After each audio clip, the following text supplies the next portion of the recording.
और सर मैं कोई जर्नलिस्ट नहीं हूँ, ना ही मैं एक पॉलिटिकल एक्सपर्ट हूँ। अगर मैं पॉलिसीज़ के बारे में बात करूँगा तो I sound like an idiot.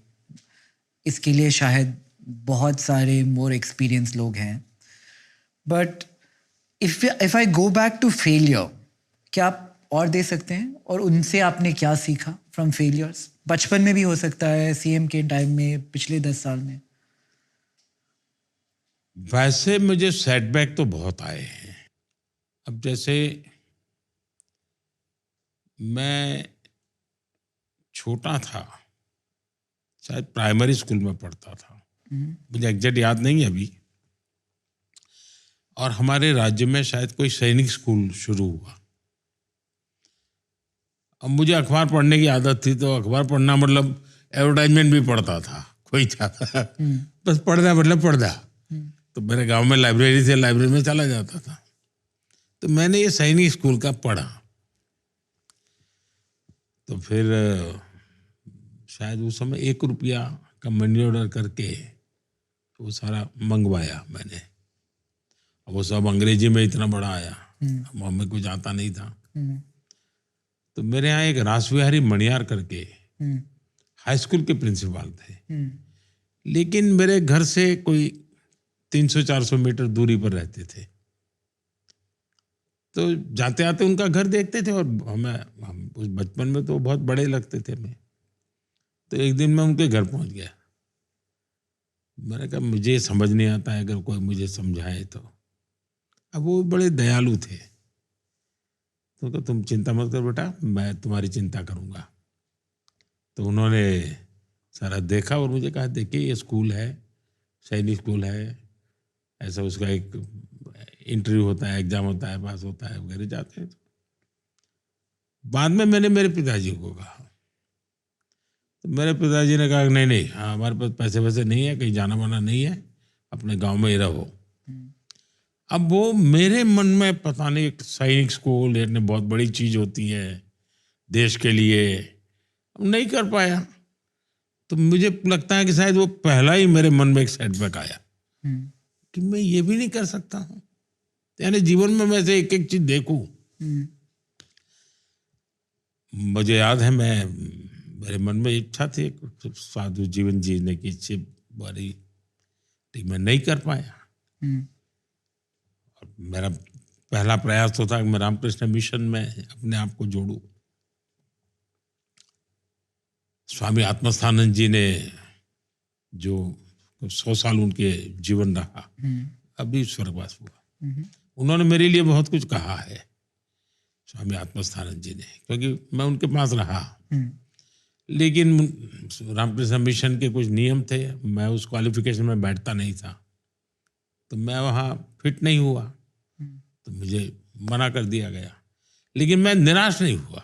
मेरे लिए मेरा सपना अधूरा रह गया, लेकिन मैं निराश नहीं हुआ। मैं सेटबैक ही था मेरे जीवन में, ऐसे ही भटकता रहा, फिर और कहीं कुछ संतों महंतों को ढूंढता रहा। वहां भी कुछ सफलता नहीं मिली, एक प्रकार से मैं कह सकता हूँ। तो फिर लौट के आ गया। शायद नियति ने कुछ ऐसे ही सोचा होगा, तो मुझे इस राह पर ले गई नियति। तो जीवन में सेटबैक तो आते ही हैं ऐसे। और ये सेटबैक्स ने आज आपकी पर्सनालिटी में एक महत्वपूर्ण पार्ट प्ले किया है, जैसे आपकी पर्सनालिटी आज है? और उनसे आपने क्या सीखा? मैं बताता हूँ। मैं जब आरएसएस में काम करता था, तो उस समय एक नई नई एक पुरानी जीप ली आरएसएस वालों ने। तो मुझे ड्राइविंग आता था, यानी सीखा था मैं नया नया। अब मैं ट्राइबल बेल्ट में हमारे एक संघ के अधिकारी को लेकर के ट्रैवल कर रहा था। तो उकाई डैम से हम वापस आ रहे थे, तो काफी ढलान थी। तो मैंने सोचा पेट्रोल बच जाएगा, तो मैंने गाड़ी बंद कर दी, और जाएगा नीचे, गाड़ी तो चली जाएगी। मुझे ज्ञान नहीं था कि इसके कारण मेरी मुसीबत कैसी आएगी। व्हीकल अनकंट्रोल हो गया, ब्रेक लगाए तो भी मुसीबत थी क्योंकि तेज गति एकदम से पकड़ ली, मशीन बंद किया हुआ था तो कोई कंट्रोल ही नहीं था। बच गए, लेकिन मेरे बगल वालों को भी पता नहीं चला कि मैंने ऐसा पाप किया है। लेकिन बाद में मैंने सीखा कि भाई ये खेल बंद करो। तो सीखते हैं, हर गलती से सीखते हैं। तो मैं बिल्कुल साफ मानता हूं कि अनुभवों से ही जिंदगी का जितना ज्यादा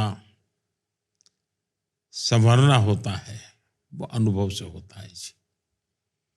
और मेरा सद्भाग्य रहा है कि मैं एक कंफर्ट जोन में जिंदगी मैंने बिताई नहीं, हमेशा कंफर्ट जोन के बाहर ही रहा। और जब कंफर्ट जोन से बाहर रहा तो मुझे पता था कि मुझे कैसा करना है, कैसे जीना है। ऐसी कोई specific reason, is there a reason कि आज आप ऐसे सोचते हैं कि आपको कंफर्ट जोन में नहीं रहना है? मैं शायद अनफिट हूं कंफर्ट के लिए, ऐसा ही लग रहा है। बट आपने ऐसे भी सोचा है कि क्यों, आपको क्यों लगता है कि आप अनफिट है कंफर्ट के लिए? मैं जिस जीवन को जी करके आया हूं ना, इसलिए मुझे बहुत बड़ी चीजें हैं मेरे लिए। मुझे छोटा सा भी मेरे मन को संतोष देता है, क्योंकि मेरा जीवन का जो बचपन का जो व्यक्ति का एक मन तैयार हो जाता है, उससे वो बाय एंड लार्ज उसको लगता है कि संतोष है, बाय एंड लार्ज लगता है संतोष है। क्या आपको ऐसा भी लगता हो सकता है कि comfort comes in the way of achieving your end गोल?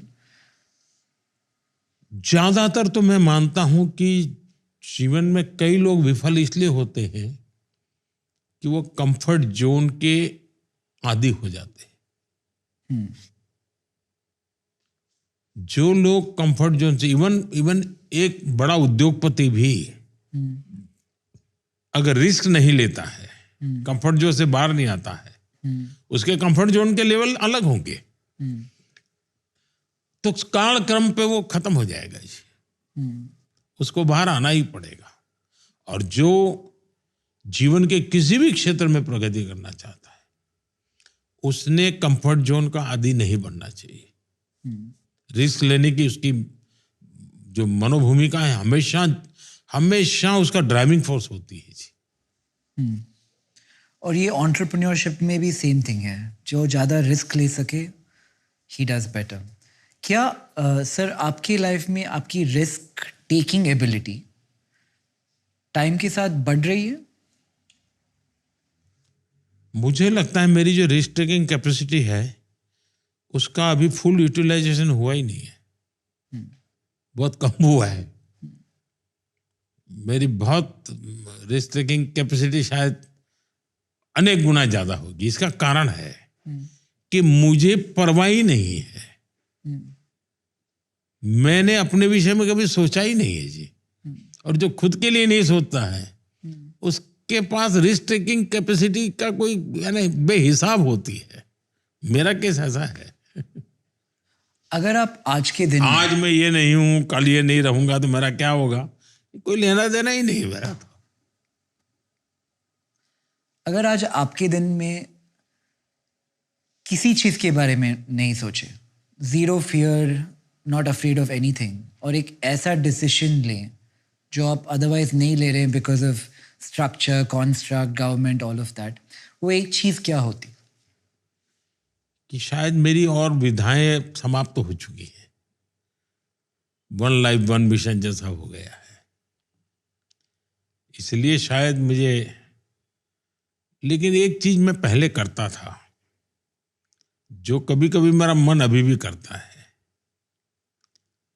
मेरा एक कार्यक्रम होता था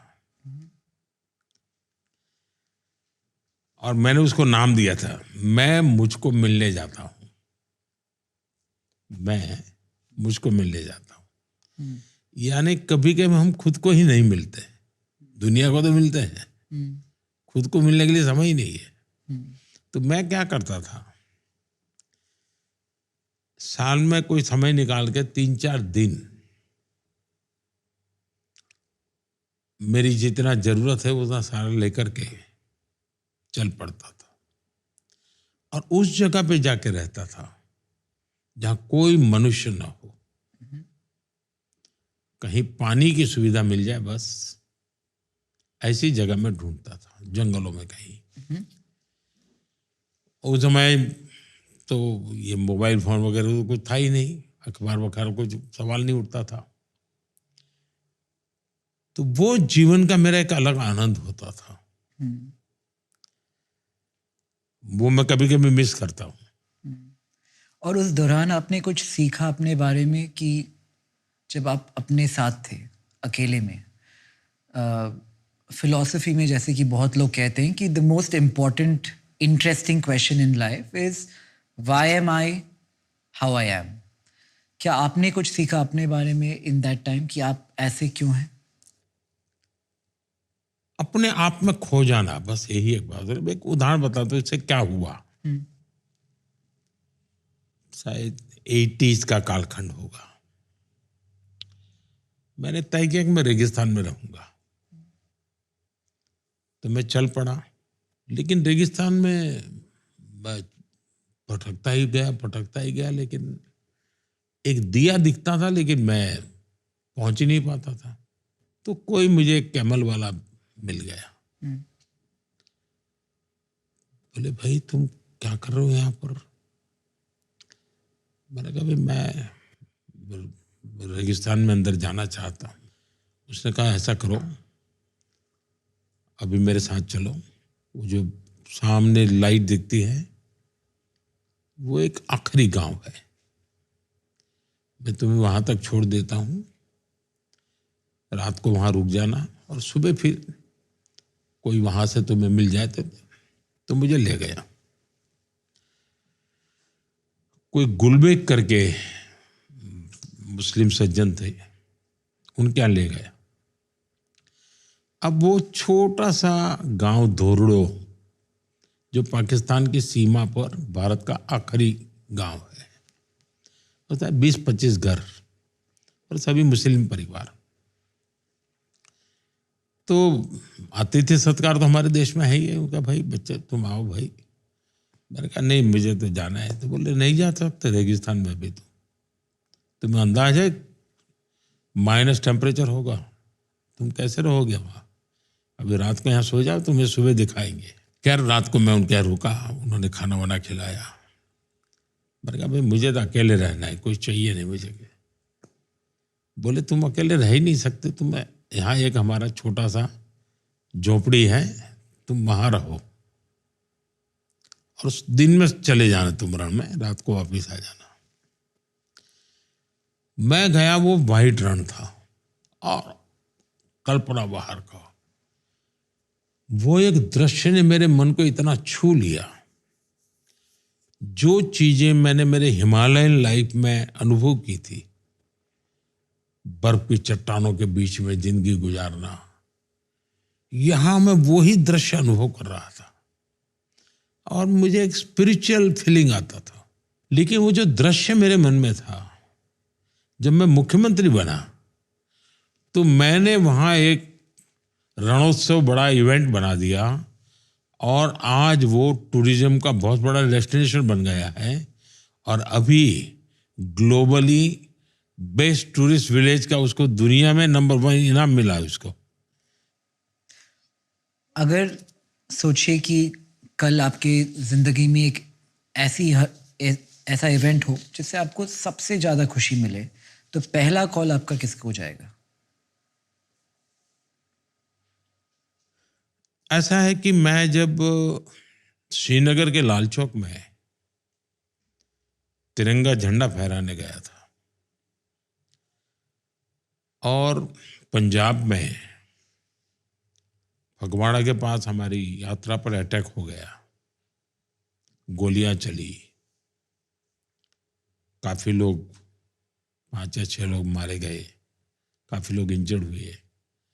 तो पूरे देश में एक तनाव था कि क्या होगा, श्रीनगर लाल चौक में जा रहे। तब तो तिरंगा झंडा फहराना भी बड़ा मुश्किल था। लाल चौक में तिरंगा झंडे को जला दिया जाता था। तिरंगा झंडा फहराने के बाद हम जम्मू आए, तो मैंने जम्मू से मेरा पहला फोन मेरी माँ को किया था। मेरे लिए वो एक खुशी की पल थी, और दूसरा मन में था कि माँ को चिंता होती होगी कि ये गोलियां चली हैं और ये कहाँ गया है। तो मुझे याद है कि मैंने पहला फोन माँ को किया था। मुझे उस फोन का महात्म्य आज समझ आता है। वैसा मुझे फीलिंग और मैं कहीं आया नहीं। टू लूज अ पेरेंट, जैसे आप you lost a parent recently, I lost my dad recently, आपने मुझे खत भी लिखा था, थैंक यू, वेरी काइंड। आपके दिमाग में पहली चीज़ क्या आती है? जैसे मैं अपना एग्जांपल दूं तो when I lost my dad, the first thought in my mind was guilt, कि मैंने ये क्यों नहीं किया, मैंने जाके और टाइम स्पेंड क्यों नहीं किया उनके साथ, why did I pick maybe work, maybe this that और द अदर ओवर हिम। जब आपकी लाइफ में ये इवेंट हुआ तो आपने क्या सोचा? ऐसा है कि वैसा मेरे जीवन में नहीं है, क्योंकि मैं बचपन में घर छोड़ चुका था। तो घर के लोगों ने भी मान लिया था कि ये हमारा नहीं है। मैंने भी मान लिया था कि मैं घर के लिए नहीं हूं। तो मेरा जीवन वैसा रहा। इसलिए उस प्रकार का अटैचमेंट किसी को भी फील होने का कारण नहीं था। लेकिन जब हमारी माताजी का 100 साल हुआ, तो मैं माँ को पैर छूने के लिए गया था। अब 100 साल की उम्र, मेरी माँ पढ़ी लिखी नहीं थी, उनको कुछ भी पढ़ा वो ज्ञान नहीं था, यानी अक्षर ज्ञान नहीं था। तो मैंने जाते जाते कहा कि माँ, मुझे तो निकलना पड़ेगा, मेरा काम है, मेरे लिए कुछ। तो मैं हैरान था, मेरी माँ ने 2 वाक्य कहे, बड़े ही, यानी एक जिसको कभी स्कूल का दरवाजा नहीं देखा, वो माँ कहती है, काम करो बुद्धि से, जीवन जियो शुद्धि से। अब ये वाक्य उनके मुंह से निकलना, ये मेरे लिए बड़ा, यानी एक प्रकार से बहुत बड़ा खजाना था। काम करो बुद्धि, गुजराती में बोल रही थी वो, लेकिन उसका मतलब ये था, काम करो बुद्धि से, जीवन जियो शुद्धि से। तो मैं सोचता था कि परमात्मा ने इस माँ को क्या कुछ नहीं दिया होगा, क्या विशेषता होगी। तो कभी लगता है कि मैं इस के पास कभी रहता तो मैं शायद ऐसी बहुत सी चीजें निकाल सकता था, जान सकता था। तो कमी महसूस होती है। ऐसा मेरा संवाद बहुत कम हुआ, क्योंकि मैं जाता था साल में 1-2 बार। अच्छा, माँ कभी बीमार नहीं हुई माँ को, और कभी जाता था तो भी पूछती थी मुझे कि भाई तुम्हें काम होगा, जाओ जल्दी तुम। अरे इस प्रकार का उनका नेचर था। तो सर, मैं पॉलिटिक्स में फिर से आ रहा हूँ।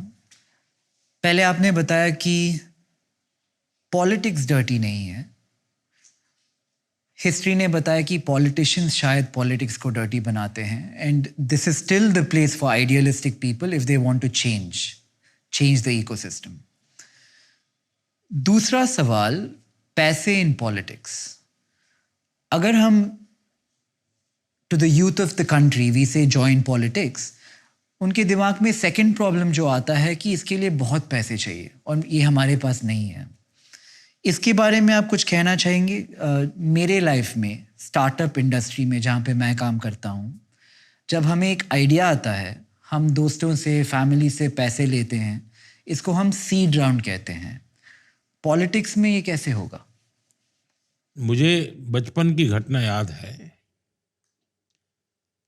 मेरे गांव में एक डॉक्टर बसंत भाई परीख थे। अच्छे डॉक्टर थे आंखों के, और सेवाभावी थे, अच्छे ऑरेटर भी थे, और हिंदी में अच्छा बोलते थे, वो गुजराती भी ऐसा बोलते थे। उन्होंने एक बार इंडिपेंडेंट चुनाव लड़ना तय किया, और हम सब वानर सेना जिसको गए, बाल सेना, वो भी झंडा लेके घूमते थे। मोटा मोटा मुझे याद है, उन्होंने लोगों से 1-1 रुपया लिया था चुनाव लड़ने के लिए, और फिर उन्होंने सार्वजनिक सभा में हिसाब दिया था कि कितना पैसा मिला, और शायद वो 250 रुपया खर्च हुआ था उनका चुनाव में, और बहुत कम वोट से जीते थे, लेकिन जीत गए थे। तो ऐसा नहीं है कि समाज सत्य को नहीं जानता है। आप में धैर्य चाहिए, आपका समर्पण चाहिए। दूसरा, ये कॉन्ट्रैक्ट का भाव नहीं चाहिए कि मैं इतना करता हूं तो मुझे वोट मिलने चाहिए, फिर आप सफल नहीं होते जीवन में। इसलिए मैंने कहा, राजनीति को, ये जो चुनाव एमएलए एमपी इसी में बांध करके रखा है, बाहर निकले। हम समाज जीवन के साथ जुड़े हुए किसी भी काम से लग जाएं, वो राजनीतिक प्रभाव पैदा करता ही करता है। कोई अगर एक छोटा सा आश्रम भी चलाता है, बच्चियों की शिक्षा का काम करता है, स्वयं चुनाव नहीं लड़ता है, लेकिन उसके प्रयासों का एक परिणाम होता है कि राजनीतिक परिणाम निकलते हैं। और इसलिए राजनीति को बहुत बड़े कैनवास पर देखने की आवश्यकता है। और कभी कभी तो मैं कहता हूं, डेमोक्रेसी में वोटर स्वयं भी इन ए वे पॉलिटिशियन है। वो अपना वोट देता है तब अपना माइंड अप्लाई करता है, इसको दूं इसको न दूं। जिसको न दूं उसके प्रति उसके मन में कुछ भाव पड़ा है, जिसको दूं उसके लिए मन में भाव पड़ा है। इसलिए डेमोक्रेसी में, मेरे केस में मैं अनुभव करता हूं कि मुझे, भले मैं राजनीति में हूं, लेकिन जो सो कॉल्ड पॉलिटिशियन जिसको कहते हैं, वैसा मैं नहीं हूं। चुनाव के समय ही मुझे ये राजनीतिक भाषण करने पड़ते हैं, ये मेरी मजबूरी है। मुझे अच्छा नहीं लगता है, लेकिन करना पड़ता है, एक ऐसी मजबूरी है। मेरा पूरा समय चुनाव के सिवाय गवर्नेंस पे होता है, और जब मैं सत्ता में नहीं था तो मेरा पूरा समय संगठन पे होता था, ह्यूमन रिसोर्स डेवलपमेंट पे। मैं अपने कार्यकर्ताओं के जीवन को गढ़ने के लिए खपा रहता था। किसको वक्तृत्व स्पर्धा कैसे करनी, प्रेस नोट कैसे लिखना, मास मोबिलाइजेशन कैसे करना, मैं एक एक चीज में लगा रहता था। मैं फलाने ढिकना भी ऐसा हो, फलाना है, उस चक्कर में नहीं पड़ता था। और यहां भी आपने देखा होगा, जब मैं गुजरात में था, जैसे मेरे सामने विषय है, मैं नया मुख्यमंत्री बना था, तो मेरे सामने एक काम था भूकंप का। तो मैं भूकंपग्रस्त इलाके में गया, आकर के मैंने अफसरों की मीटिंग की, उनको पूछा, मैंने कहा भाई, तब तक भूकंप को 9 महीने हो चुके थे, मैं अक्टूबर महीने में गया था। तो उन्होंने कहा साहब मार्च महीने तक ये होगा। मैंने कहा भाई, ये मार्च महीना तुम्हारे दिमाग में जो ये सरकारी जो ईयर है बजट के कारण, फाइनेंशियल ईयर, उससे बाहर निकलो। मुझे बताओ 26 जनवरी के पहले क्या करोगे, क्योंकि देश 26 जनवरी को आकर के देखेगा कि एक साल में क्या हुआ। तो हमारा टारगेट, इसलिए मैंने कहा मुझे दिसंबर एंड का टारगेट दो। तो अफसरों ने, फिर मैंने कहा कि चलिए भाई, 43 तालुकास थे, मैंने कहा हर अफसर एक तालुका का इंचार्ज, और आप उस ब्लॉक के चीफ मिनिस्टर हो, जाइए और वहां मुझे काम करके दिखाइए। फ्राइडे को जाना है, मंडे को मैं पूछूंगा क्या किया। सब जाकर के वापस आए, पहली मीटिंग हुई। मीटिंग में कहते साहब ये तो हो ही नहीं सकता। मैंने कहा क्यों? बोले साहब ये नियम ऐसा है कि मैंने कहा नियम किसने बनाया? तो बोले हमने बनाया। मैंने कहा अब आपको जमीन पर गए तो आपको पता चला कि सामान्य मानवी की मुसीबत क्या है। मैंने कहा अब नियम बदलो, और सारे नियम उन्हीं लोगों ने बदले और तेजी से काम हुआ। और जब जनवरी महीने में देश भर के दुनिया भर का मीडिया वहां गया तो उसने लगा कि भाई, तो अब मैं वहां पॉलिटिक्स नहीं कर रहा था, मैं टीम स्पिरिट से सबको मोटिवेट करते हुए एक परिणाम की तरफ ले जा। मैं अनुभवी नहीं था, मैं नया था, मुझे सरकार चलाने का कोई ज्ञान नहीं था। मैं यहाँ दिल्ली में आया तो दिल्ली में मैंने मेरे सचिवों को एक दिन बुलाया। मैंने कहा मेरी एक इच्छा है, आप करोगे काम? बोले नहीं, आप सब बताइए जो। मैंने कहा कि आप सब लोग अपने परिवार के साथ 2-3 दिन की छुट्टी लीजिए। तो उनको लगा ये प्राइम मिनिस्टर छुट्टी क्या? मैंने कहा लेकिन छुट्टी में काम करना है। आप जब आईएएस अफसर बने और पहली जो जॉब की थी जिस गांव में, वहां जाइए, 2 रात वहां रुकिए, अपने बच्चों वगैरह ले गया और अपनी पत्नी को, बच्चों को बताइए कि भाई इस ऑफिस में मैं बैठता था, यहाँ पंखा भी नहीं था, एम्बेसडर गाड़ी एक थी तो 4 लोग जाते थे, सारा दिखाओ और फिर आगे हम बात करेंगे। गए सब लोग, आए। मैंने कहा साहब आप हो आए? बोले साहब हो आए। पुराने लोग मिले? बोले मिले। मैंने कहा मेरा आपसे एक बड़ा गंभीर सवाल है आपको। जिस जगह पर आप गए नौकरी की शुरुआत की जाते 25 साल पहले, 30 साल पहले, आप तो वहां से यहां पहुंच गए। 25 साल पहले जो गांव था वैसा ही है कि बदला हुआ है? उनको सबको चोट पहुंची। उनको लगा हाँ साहब वो तो वैसे के वैसे हैं। मैंने कहा मुझे बताइए कौन जिम्मेवार? तो मैंने उनको कुछ बुरा भला नहीं कहा, मैंने उनको मोटिवेट किया, रियलिटी से परिचित करवाया, उनको उस दुनिया को ले गया मैं वापिस 25 साल पहले।